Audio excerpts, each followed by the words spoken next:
Hey everyone, welcome to another episode of the Hardware Podcast. My name is Jackson Tanner alongside my good friend Omar Borja. It is finally come the week where we don't announce, obviously, but they announced all these college football awards. The finalists came out for all of them, including the Heisman, which I'm sure all of you have seen, but for all the awards that we've talked along the year, like the Fred Biletnikoff Award, Davey O'Brien, all those, we've got the finalists now, so we can finally decipher and dissect from the finalists. And we're also kind of gonna give out our predictions as well as maybe who we think should win on each of these awards. And yeah, man, I'm excited to get to it. I am too. And in the spirit of the holiday season, in the words of George Costanza's dad, I got a lot of problems with you people, particularly Heisman voters, but we'll dig into that later on. Yeah, we definitely will. There was definitely at least one person snubbed from the Heisman finalists, especially since we have four finalists. You could have squeezed them in there. Where do you want to start on this? So I feel like we can probably group in the like the Heisman like awards for like the best players. So like whether that be the Heisman, the Maxwell, and I think that's all we have on our list. Yeah, the Heisman, the Maxwell Award, for best player. So the finalists for that, I'm sure most people saw. We got Kenny Pickett, of course, CJ Stroud. Well, for the Heisman, CJ Stroud, Bryce Young, and a surprise in Aiden Hutchinson.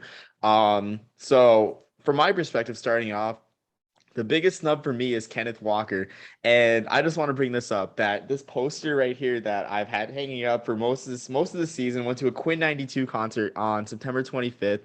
And really love his music.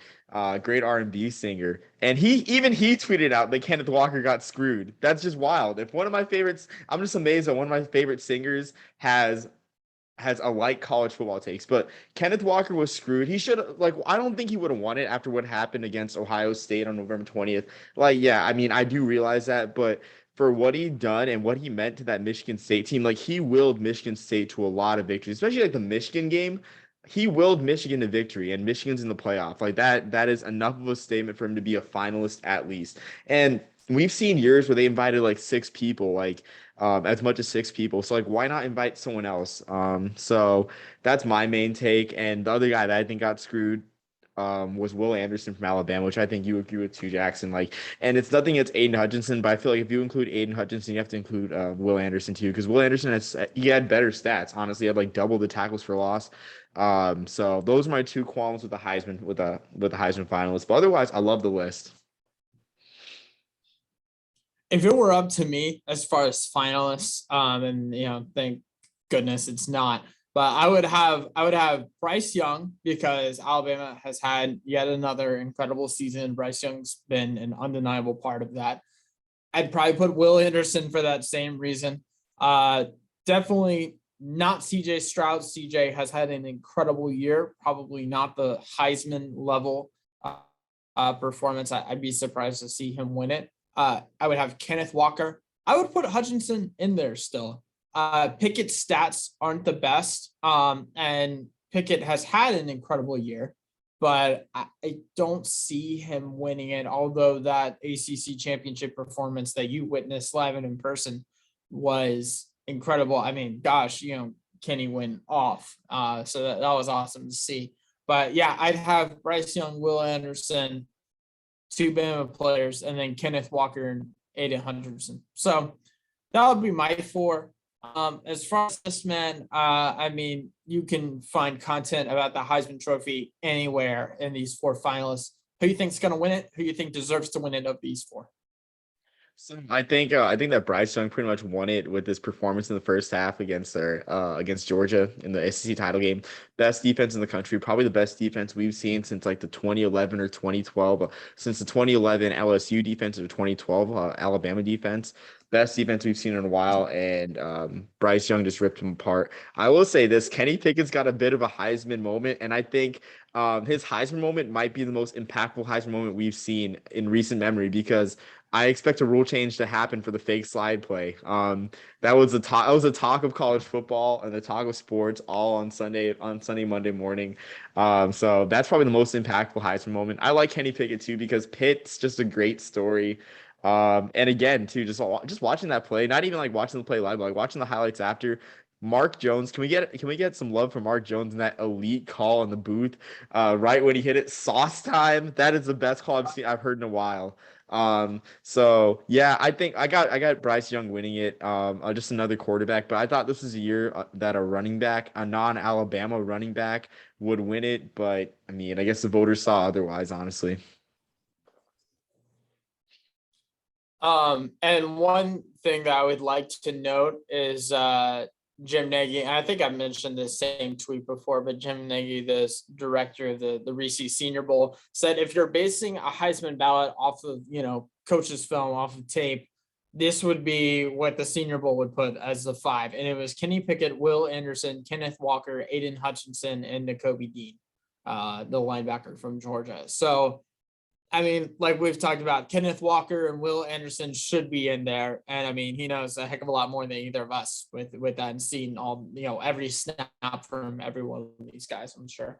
So, I mean, yeah, we'll see. I think Bryce Young will win it. Honestly, I'm going to go with Hutchinson as he should win it, because if you're going to what the Heisman Trophy really is all about, I think Hutchinson embodies all of that. I think he's the best player. And unfortunately, a lot of times it goes to the best player on the best team, which it might not even this year. It'll go to the best team, which is Alabama, but maybe not Will Anderson, the best overall player. But yeah, man, it'll be interesting to see. Regardless, every one of these guys has had an incredible season. It's not like last year where we know who's going to win this. There is some suspense involved. I would be really surprised if it was anyone other than Bryce Young. But these other guys definitely deserve a look, and hopefully the voters do the right thing and get Hutchinson in. If you're not going to have Kenneth Walker, Kenny Pickett, even I mean, I don't know. We'll see. We'll see. Moving on to the next award, you wanted to go ahead and go with kind of all around awards, right, Omar? Yeah, so we can sort of look at the Maxwell next too. So Yeah. there's only three finalists. Two of them are Heisman finalists. You got Pickett and Young, and then you have Kenneth Walker here. So I don't know. I don't really know the trends of the Maxwell, but I feel like the Maxwell chooses pretty much the Heisman winner, especially in years where it's obvious. But I feel like there might be some diversion here with Kenneth Walker being on the ballot. So that's something to watch out there. To be honest with you, for that reason, because Walker's on there, that kind of throws me off. So I can't really predict a winner. I feel like they might divert, but I also want to note too for Kenny Pickett, since he's a finalist for this one too. Can we talk about like how much his like production like really skyrocketed this year? So he had 1,900 yards, 1,969 yards, and 12 touchdowns in his sophomore year, a year where Pitt went to the ACC title game and lost by a lot to Clemson. The next year, he had 3,000 yards and only 13 touchdowns. I didn't even know he threw for 3,000, so that's lost on me. But in 2020, the pandemic year, he had 13 touchdowns and 2,400 yards and 9 touchdowns, and he exploded for 42 touchdowns. Like that, I've never seen a 1 year explosion. I mean, other than Joe Burrow, this is like a Joe Burrow-esque type of explosion in terms of like touchdowns and production. So credit to Kenny Pickett, but yeah, I don't. I mean, honestly, it might sound weird, but I think the Maxwell Trophy can go any way between these three. Because I don't know if they have a different voter base. But for them to have Walker on there as well, like I said, throws me off. Yeah, it is odd, and Kenny Pickett has had obviously an it is interesting to see the skyrocket in production, like you said, like Joe Burrow, where it's very not expected on there. It certainly helps when you have Jordan Addison to throw the ball to, because he's had a phenomenal year. He's a Biletnikoff Award finalist, by the way. But yeah, on this one, as far as a prediction, I love that Kenneth Walker is in there. If this were the three finalists for the Heisman, I think that'd be pretty good three finalists that you could choose from, right?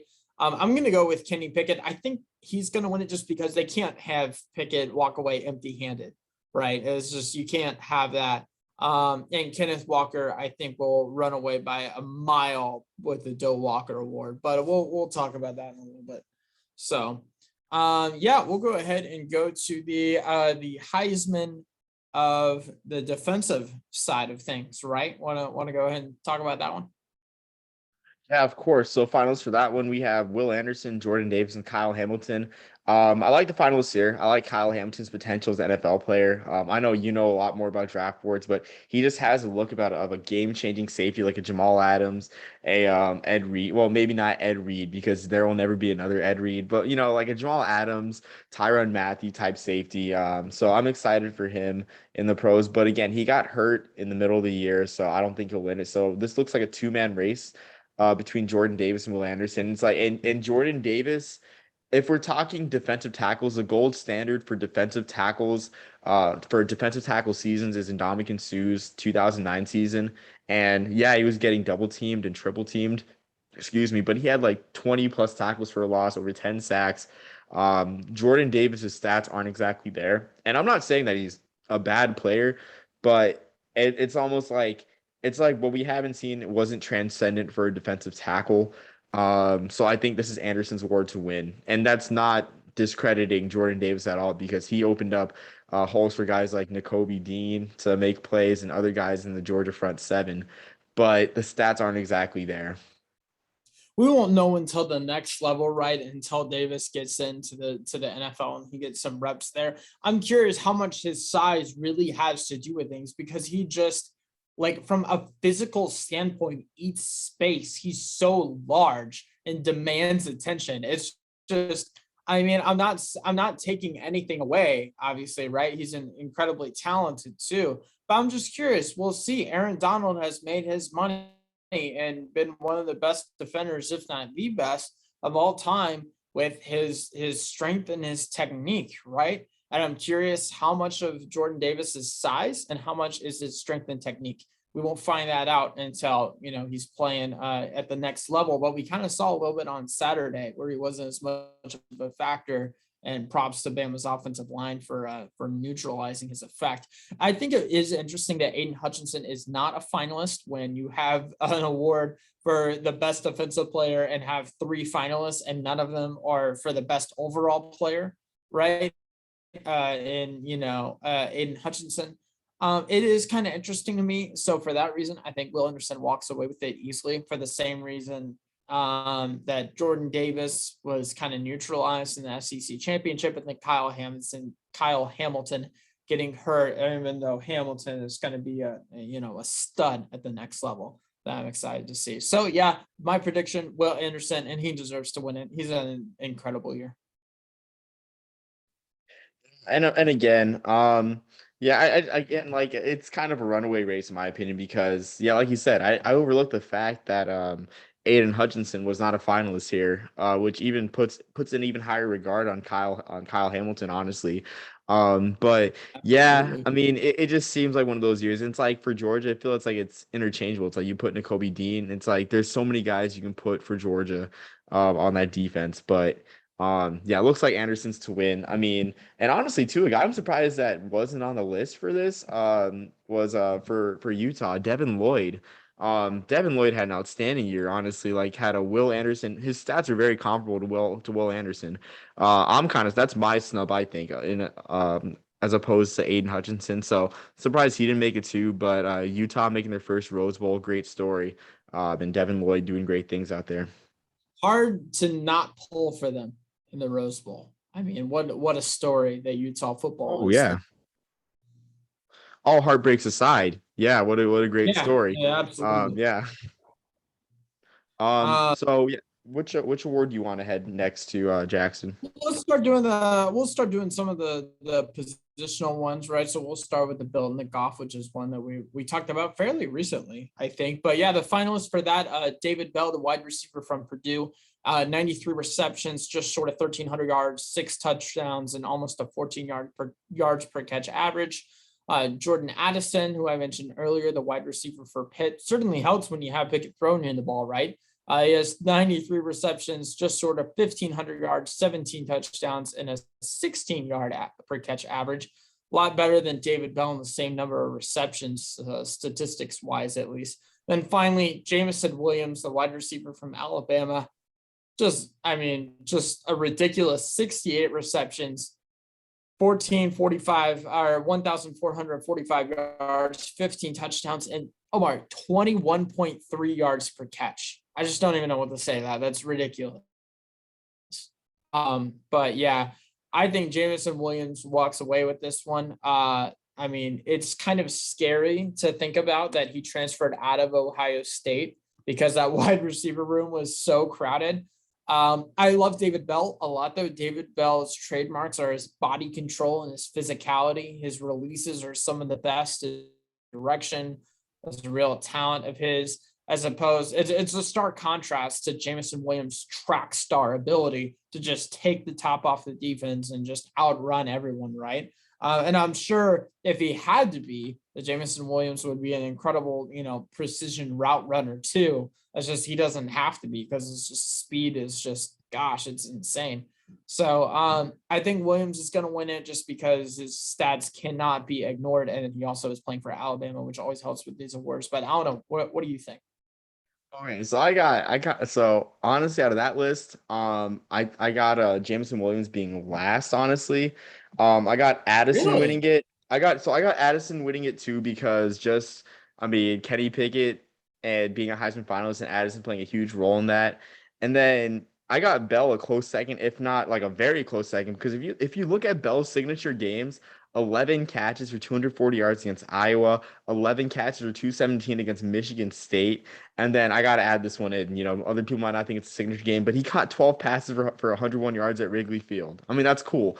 But namely the two ranked teams, like those were games that shaped the playoff race. The Iowa game pushed Iowa towards the edge and towards the cliff towards falling off the cliff, of the playoff race. And the Michigan State game did the same thing too. It almost served as like an elimination game for Michigan State in the playoff before they lost to Ohio State. So those games shaped the national scene. So that's why I have David Bell as a close second over Jamison Williams. But I want to talk about one snub.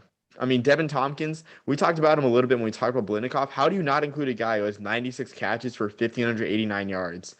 And it's not like the Blinokoff hasn't had group of five guys as finalists before. Andy Isabella, 2018, had, I think, very similar numbers and was included. So it's like, what are we doing? Honestly, like this is just appalling that Devin Tompkins is not a finalist. Like, it's ridiculous. 96 catches isn't worth anything nowadays, too. I mean, I got nothing to say. Like, I'm speechless. Yeah, no, absolutely. I mean, when you're catching the ball that many times, and he's got significantly more yards than Bell, and even more than Addison, yeah, it should not be ignored, and it's hard to believe it is ignored. But I think it really shows the state of where we are in voting for college football awards, right? So which that's another topic for another time, but we've both voiced our displeasure in how these are voted for. Um, Man, let's go ahead and you want to do Davey O'Brien next for best quarterback? Sure. Let's hit it. Absolutely. Finalists are Bryce Young, CJ Stroud, and Kenny Pickett. No surprise there. Who you think's going to win it? We've already kind of talked about who we think deserves to win it, but what's your take? So I think if Bryce Young wins a Heisman, then I think it'll end up being that Bryce Young wins Davey O'Brien. But I think a snub, I got a guy I would like to see. I think 3 finalists isn't really enough for these awards. I would like to see Desmond Ridder in here. And I know we talked about Desmond Ridder for the Heisman. I think he's certainly a top 10 guy for the Heisman. Actually, no, sorry, excuse me. No, I mean Desmond Ridder, that's one guy I like to see, but Bailey Zappi.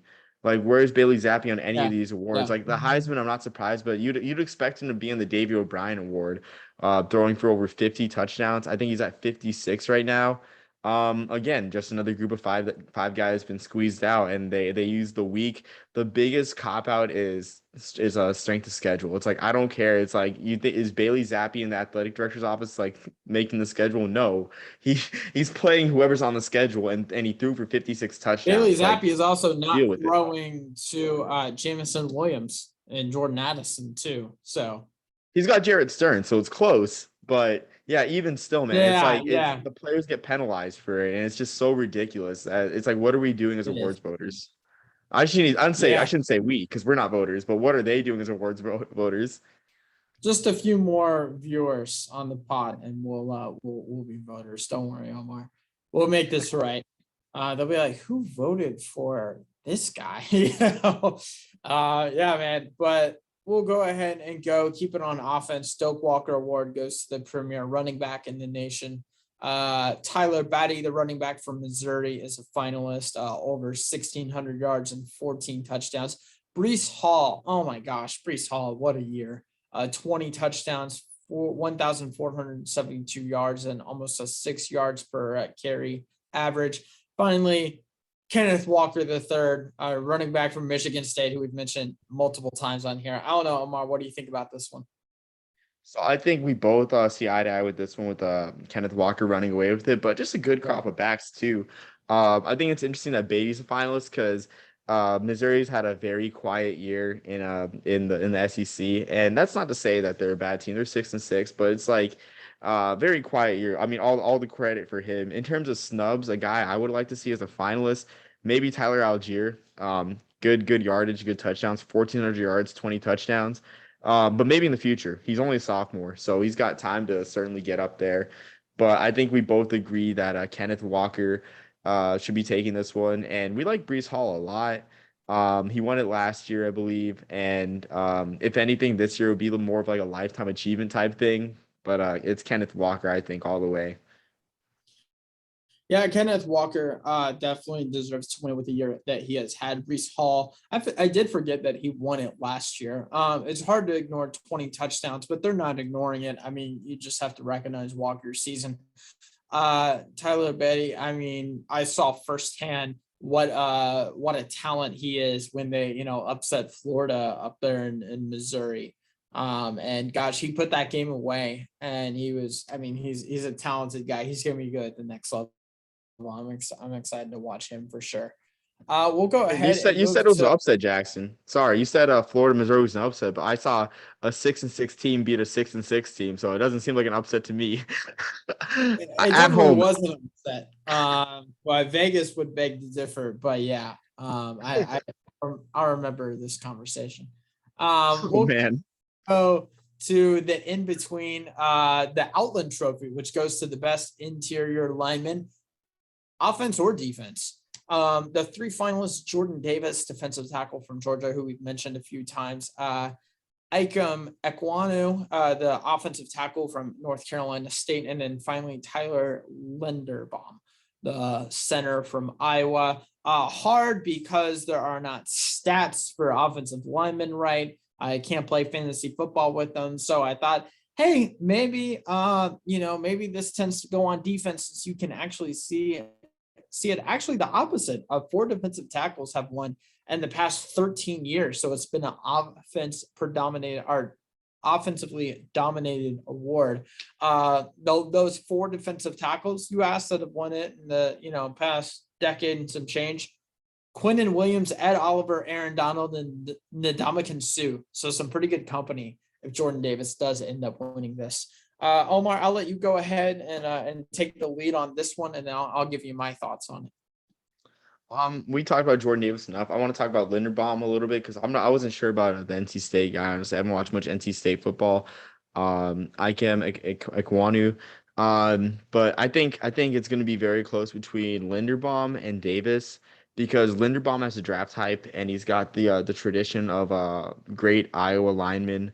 Whether it's like, I think the few I can remember is like, I think Matt Slauson, Robert Gallery, who else? There was someone, Brian Bulaga, and Tristan Wirfs. Is that his name for the Buccaneers center?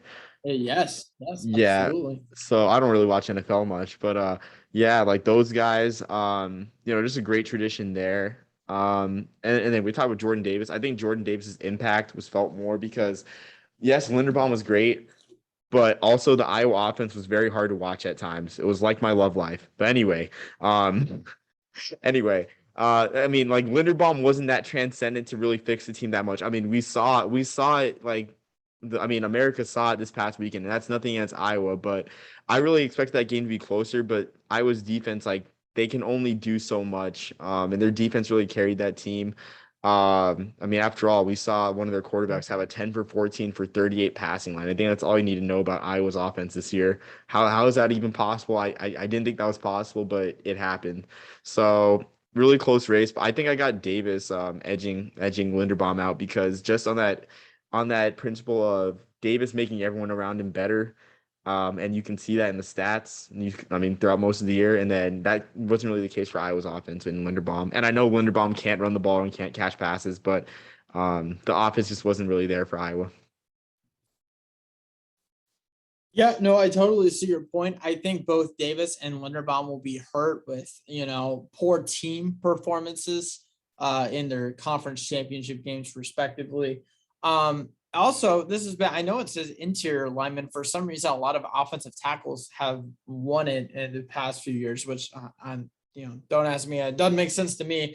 But let me go ahead and read you. If there's a tackle that we can get behind to win it, I feel like it has to be one of two things, like Tristan Wirfs, like a slam dunk NFL talent tackle, right? Which he very well might be. He's not in that top 10 range like we see a lot of previous winners are.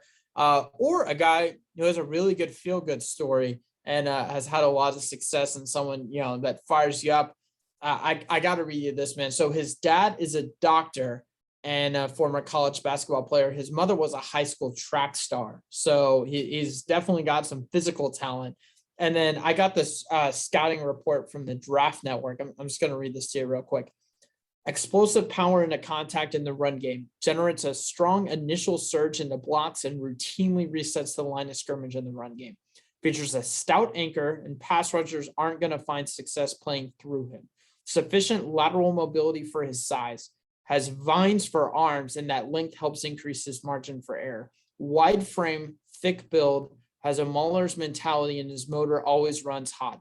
Earned starting job as a true freshman with experience at left guard and left tackle, has good range and overall mobility. Outstanding power that is often overwhelming for opponents. I mean, this guy is just like, I just can imagine it's like just fun to watch. Like just motor runs hot, just power, long arms. What you think of with the tackle, and a tackle that is fun to watch. I'm gonna go with Iquanu to win this one. So we'll see. I sure hope he does. All respect to Davis and Linderbaum, but we'll see, man. I love Iquanu in this one. I feel like this word's hard to tell unless a defensive lineman has a really transcendent year. Like the four guys you mentioned, Dominican Sue, we mentioned before, Heisman finalists. Aaron Donald took home nearly all the defensive awards, had like 30 tackles for loss. Ed Oliver too. I think that was at 15 or 16. I think it might have been 15 when he won it, when Houston went to the New Year's Six. And then he was really clogging up the middle. So it's like you got to have like a hugely transcendent year, and it's like for us to be able to call who would win it. There's like not really a guy that's had that. So it should be fun to see who wins it Thursday. Yeah, absolutely, man. It definitely will be. So we'll go ahead and go to our next award, the Jim Thorpe Award, which goes to the best defensive back in the nation, Kobe Bryant, who we've talked about at length, not the former NBA star, but the cornerback from Cincinnati. Verone McKinley, the safety from Oregon, and Jalen Peter from Baylor. Petrie, sorry. So as weird as it may seem, I think for this one, so one guy that I think we can both rule out is McKinley, because Oregon, Utah just exposed him. I don't really know what else to say. So like McKinley had a great year for most of the year, but geez, man, they just looked really atrocious against Utah. Yeah. That being said, it's gonna be tough, because do you pick Pete or do you pick Bryant? Honestly, I don't know if Bryant's the best defensive back on his own team, because Sauce Gardner has not a lot of touchdown in his career. But with that being said, like Bryant's got the stats like what you see on paper, which is what writers look for. They got the 3 forced fumbles and the three fumble recoveries, but Jalen Peter, man, I mean, he's in the backfield. Excuse me, he's in the backfield and everything. Like, so I don't know where to go with this one, honestly. Peter is listed as a safety. He plays nickel more often than not. It was a seamless transition of physicality and toughness from the Matt Rule era to the Dave Aranda era. He's the best blitzer in college football, in my opinion. I'm going to go with him just because that Oklahoma State game, I mean, that whole secondary was just flying, and how physical they were just kept standing out every time Oklahoma State had the ball. Not to mention they had a few picks too, which certainly helps. I'm going to go with Jalen in this one, but you can make an argument for every one of these guys, even McKinley, despite the Utah game. That isn't, his fault, obviously. But I'm going to go with Jalen to win this one just because of the outstanding performance that he had in the Big 12 championship game. If Kobe Bryant does win it, I mean, you could make the argument that he certainly deserves to, but also Cincinnati is just the story of the year. So of course, we'd love to see, a guy or two walk home with these awards. Hopefully not walk home, but you get what I'm saying. Yeah, I get it. That wasn't on my mind, but yeah, I mean, again, I'm leaning towards Peter, but I can see an argument where Bryant wins it, but that's just something we have to see right there. Should be interesting for sure. It's like award philosophies. Like in a defensive back, do you want a ball hawk like Bryant to win it? Like, is that what you're looking for in your Jim Thorpe Award winner? Or it's like, do you want to kind of change the perception of the award? Where you have a guy like Jalen Peter who gets in the backfield, and who like wreaks havoc. Like it's kind of interesting, really. So yeah, we'll see. I'm leaning towards Peter, which could change the outlook of the award in the future. So yeah, I'm excited. Yeah, absolutely. I can't wait for it. But we will go ahead and move on to our next positional award. Move back to the offensive side of the ball, the John Mackey Award, which goes to the best tight end every year. Trey McBride, we've talked about multiple times, the tight end from Colorado State. Charlie Kohler, the tight end from Iowa State, as well as Jalen Weidermeyer, the tight end from Texas A&M. Tight ends have to run like receivers and they have to block like linemen. I don't know that anyone is a better blocker in the run game or the passing game than Charlie Kohler. And I don't know if anyone's better at route running. And just, I mean, gosh, he runs like a receiver. Trey McBride has had an incredible year. Yes, I know, only one touchdown, but he has almost 1,200 yards. And that certainly needs to be recognized. And 90 receptions. I mean, he is that Colorado State passing offense. So I don't know. What are your thoughts on it? So, I mean, shoot, I want to have faith in the voters of these awards and think that they would hand the award to Trey McBride, who was pretty much the main offensive threat on an all right at best Colorado State offense. But part of me also believes that they'll give it to Weidermeyer. Um, Sorry that they're just gonna give it to Weidemeyer. So I'm gonna say that McBride wins it. But even then, it should be a slam dunk that McBride wins it. He has 90 catches for crying out loud.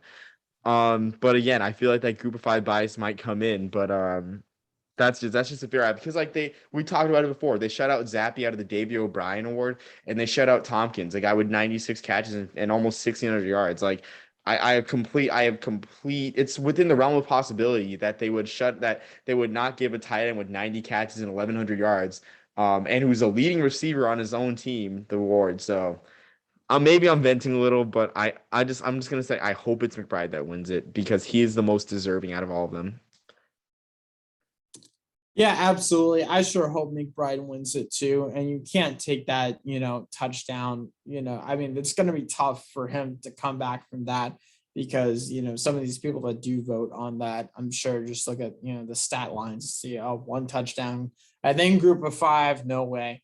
But yeah, if he was on Alabama, he would certainly win it. So hopefully, if it's not McBride, I'm hoping Charlie Kohler because that means that hopefully they're respecting his run blocking. And that is certainly such an important part of the game, especially for a tight end. Well, you got to run block at a high level to play tight end at this high of a level. And then Jalen Weidermeyer, a little bit of a disappointing year. I think that's more of preseason expectations. And it's hard to, I don't think A&M fans would call it successful, but as semi-successful year for Texas A&M. So I don't know. We'll see. It'll be exciting to watch. We'll go ahead and move on to special teams, to the Ray Guy Award, who by the end of the calendar year, Omar, we might rename it to the Matt Ariza Award. Yeah, I mean, what a year that he's had. And I think there's not really any discussion over who should win it because Ariza's truly had an amazing year. He's had 2 80-yard punts, including one in the very soupy, humid air of Hawaii. I can just imagine that thing would be kicked out of the stadium. I mean, it might be kicked in the tunnel at the Air Force Academy or at Wyoming, like that kick by Tyler Bass yesterday that went into the tunnel on Monday Night Football. It might have ended up like that in one of those environments, but there really isn't much else to say about Matt Arise. The other two candidates, it's cool to see Ada Corsack. Nice to see a Rutgers player on a finalist list. And even though it's a punter, don't let that fool you. They had a great year. I mean, a great year, relatively speaking, almost bowl eligible, and they should be back soon. But other solid punters in Corsack and Noah Ruggles and Jordan Stout for Penn State. But this is Arise's award, honestly. Like, I mean, yeah, there really isn't much debate to be had about this. No, there really isn't. Matt has had just an incredible year, even got his own feature on College Game Day this past week. If anything, I mean, yeah, maybe it hurts that San Diego State lost their conference championship game, but if anything, it just meant Matt got to be on the field a little bit more. I also So, want to add this too. So I'm not sure if you saw this advanced metric on Twitter, but Matt Ariza saved the San Diego State defense 35 points almost in EPA, which is estimated points added, which for a short primer, my friend on Twitter who's appeared on the pod before, Connor McQuiston, he pretty much said that the way he explained it to me, who not a math major, is every time you gain yards or lose yards, you add or subtract a certain amount of points to a drive, and that's usually in like small decimal numbers. Well, it builds up over time. So Matt Ariza essentially saved his defense 5 touchdowns over the course of the year. Just a cool nugget right there, and just that just shows like how great the punt god is. Hope to see him in the pros. I mean, I'm excited. I love the punt god. you can certainly, and I mean, if you look at anything with next gen stats, right, you see, EPA all the time as a metric that they use. But the fact that where you usually lose a lot of EPA or gain a lot of EPA is when you have a really bad play on defense or a really good play on defense, where it puts you in a 3rd and long, or it puts you, in a 2nd and short or something like that, right? The fact that he's doing it before the drive starts is just absolutely incredible and mind-boggling, in my opinion, because it's not like, he's punting and then they immediately go into a 3rd and long. No, he's doing that just solely off of field position. And that's something that I hope the voters look at, because I did not know that nugget. And that is absolutely incredible. We will go ahead and go to I think maybe our final award. We've got 1 or 2 left. The Nagurski Award, which we talked about previously on the pod after the finalists were announced. We'll just revisit it real quick. Will Anderson, no surprise there. And then Jordan Davis and Kayvon Thibodeau. Thoughts on who's going to win it? So the winner was actually announced yesterday. Will Oh, really? Anderson. Oh my Yeah, gosh, Will I missed Anderson that. took that. Yeah, Yeah. yeah. So Will Anderson took that Okay. one. No surprise there. And I think that might set the tone for the other defensive awards. Like we had the for best defensive. I forgot which one was for the all around. The Bednarik Award. That might set the tone with Anderson winning. So just something to watch there. I think again they couldn't have gone wrong with any of those guys, but I do think Anderson was the right pick. Yeah, absolutely. No, me too. I mean, Will Anderson, it's hard to believe that he is. I mean, the season he's had, and he's certainly going to be productive at the next level too. So, yeah, man, I think that you got any more awards you want to touch on? I mean, we got the Groza Award, and so the finals Oh, for yeah, that yeah, yeah. one, That's yeah, right. Yeah, the Groza Award. yeah, Uh, that one's kind of hard to tell, honestly, because those guys, their stats are very comparable. I know there was Gabe Burkett who had 17 for 23 on field goals, 48 for 48 on PATs. Jake Moody, who is 16 for 22 on field goals, and 44 for 44 on PATs. And then you have Noah Ruggles, who's 16 for 17 on field goals and 65 for 65 on PATs. I think just with the edge on PATs, I think Ruggles wins it, honestly. Just because like kicking points is such a huge it's such a huge stat, I think. And even if it's not because of the kicker, because in Ruggles' case, like he's got way more points than each of these guys, but it's because his team scores more touchdowns. So that one's just a really hard one to tell. Yeah, it definitely is. I'm gonna go with the edge to Jake Moody, just because he's the only conference championship winner on that, and I'm sure we're all loving over Michigan getting their first Big Ten conference championship in a long time. But yeah, I mean, you can make the case any of these guys could deserve it, right? And but we'll see. I'm just gonna go with my prediction as Moody. So yeah, Yeah. I think that wraps it up for me. Anything else you want to touch on? No, I mean, it should be fun to see who wins. I mean, of Yeah. course, there's for games of the week. We got a big game this weekend, Army Navy at MetLife, in East Rutherford, New Jersey, for the first time since 2002, and the fifth time all time. The prior meetings, just some really classic games in the rivalry have been played at Giant Stadium. I know it's not called Giant Stadium now, but MetLife. So yeah, in 1989, the first game played in Giant Stadium. Navy won on a game-winning field goal, 10 seconds left to win that one, 1917. In 1993, Navy missed an 18-yard field goal with I think 2 seconds left for Army to win a 16-14 game. I actually might watch that as I go to sleep tonight. Now that I think about it, I got a DVD copy of that game. And then in 2002, you had Craig Candido rushing for 6 touchdowns and passing for one in a 58-12 blowout of Army. So yeah, it's great to see the rivalry returning to MetLife Stadium. Would love to see it there more. But yeah, that's a huge game. Of course, you got quarterfinals games. You got some like absolute heavyweight matchups in FCS. That I think some of them will be on ESPN. Or will be on ESPN's linear networks and not just in ESPN Plus, which is exciting. So, lots of football to be played and lots of football to be watched as well on all levels, D2, D3, NAIA. So find an online stream with a playoff game after Army Navy and enjoy yourself. Yeah, absolutely. It's going to be fun to watch. I could find no good reason to predict Navy to win, because Army is just better in every major statistical Don't category. jinx it, Jackson. Don't jinx it. So, yeah, I'm going to predict the Army to win in hopes of jinxing it. So, Oh, man. yeah, man. But yeah, no, there's going to be a lot of great football to watch. Hopefully, College Game Day kind of touches on some of the FCS stuff because I know that's going to be a lot of fun to watch too.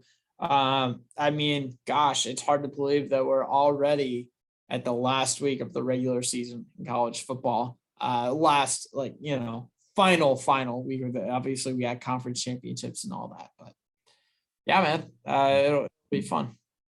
Yeah, absolutely. It's crazy. Another year gone, another college football season gone, and come by and no, there's no spring season. So kind of sad, but it's been fun. It's been fun, really. We're counting on the Rock to get us through. So, Or the USFL. I'm ready for the USFL. oh yeah, USFL too. Yeah, absolutely, man. Yeah, well, that wraps it up for me. Enjoy Army Navy week. Enjoy some FCS playoffs, and these awards going to be during Steelers Vikings on Thursday night. So maybe have a little second TV out with the TNF game. Definitely put the volume on us, and I don't know, maybe we'll hop on Instagram Live if there are some Oh, I shocking forgot ones. one more Kind thing, of go. Jackson. So, well, Yeah. so we'll talk about FCS. The top three finishers for the Walter Payton Award in Oh no yes, order got announced. We had Cole Kelly, Eric Barrier, and Quay Holmes. Out of those three, who do you think takes it? I'll go with Quay. Why not? Right? Oh, wow. Okay. So yeah, I know we said a couple weeks ago that Quay Holmes had like the best chance of any running back to win it. And I'm not sure if voting cut off after last week's games because East Tennessee State came back from 14 down in the last 3 minutes to beat Kennesaw State. So maybe that helps Quay Holmes' case. But I think Barrier and Cole Kelly's numbers are way too impressive to not for them to not win it. And Barrier hasn't won yet too. So I think while Cole Kelly may be the dual threat, I think Barrier takes it with Quay Holmes coming in second and then Cole Kelly. So that should be exciting. I I think forget. Barrier probably will end up winning it, but man, I'd love to see Quay win it because he certainly deserves it. Absolutely. And if there's a running back to take it, like he's a heart and soul of that East Tennessee State team. I mean, they're carrying the flag for the Yeah, SoCon. definitely. The winner for that should be announced on January 7th at the National FCS National Awards Banquet in Frisco, Texas. So we might do Yeah, a like more in deep Friday dive night in. before, right? Yeah, the night before the title game. So yeah, we definitely might do a an in-depth dive in with all the awards given out and looking at who wins that. So should be fun. And I think that finally wraps up all we have to say. Just remember that. Unless Jackson, anything else?